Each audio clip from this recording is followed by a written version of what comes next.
Avstraliyada misli görünməmiş bir quraqlıq başlamışdı. Meşədə yaşayan heyvanlar susuzluqdan əziyyət çəkirdilər. Heyvanlar su tapmaq üçün kəndlərə üz tuturdular. Kəndlərdə yaşayanların vəziyyəti heç də onlardan yaxşı değildi. İnəklər və qoyunlar susuzluqdan zəif düşmüşdü. Kəndlilər suyu qənaətlə işlədir, həm özlərini, həm də mal-qaranı xilas etməyə çalışırdılar. Ona görə də bu qiymətli sərvəti meşə heyvanları ilə bölüşmək niyyətində deyildilər. Kəndlilər əllərində tüfəng su anbarlarının yanında keşik çəkirdilər. Bir gün əlində silah keşik çəkən kəndli kolluqların arasından bir səs eşitdi. Kəndli, bu yəqin ki meşədəki heyvanlardan biridir, deyə öz-özünə düşündü. Tüfəngi tətikdə saxlayıb asta və səssiz addımlarla səs gələn tərəfə getdi. Sakitcə gözləməyə başladı.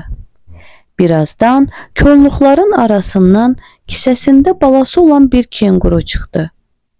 Kengurunun susuzluğu üzündən oxunurdu. O qəhvə rəngli gözləri ilə kəndliyə baxır və sanki bir udum su üçün yalvarırdı. Kəndli istər-istəməz əlini tətikdən çəkdi. Kenguru asta addımlarla inəklər üçün qoyulan su qabının yanına getdi. Kəndli hələ də onlara baxmaqda davam edir, kenguru da gözlərini kəndlidən çəkmirdi.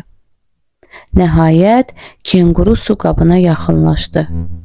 Kengurunun balası acgözlüklə suyu içməyə başladı. Balaca kenguru o qədər susamışdı ki, az qala suyun içinə düşəcəkdi. Ana kenguru isə yalvarış dolu baxışları ilə kəndliyə baxmaqda davam edirdi. Kenguru balası doyunca su içib başını qaldırdı.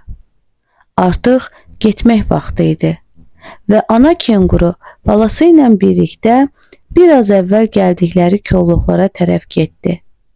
Birazdan hər ikisi kolluqların arasında gözdən itdi.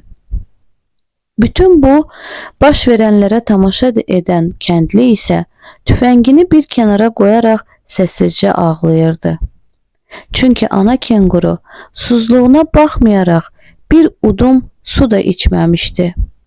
O yalvarış dolu baxışlar isə ancaq və ancaq körpəm üçün demək idi.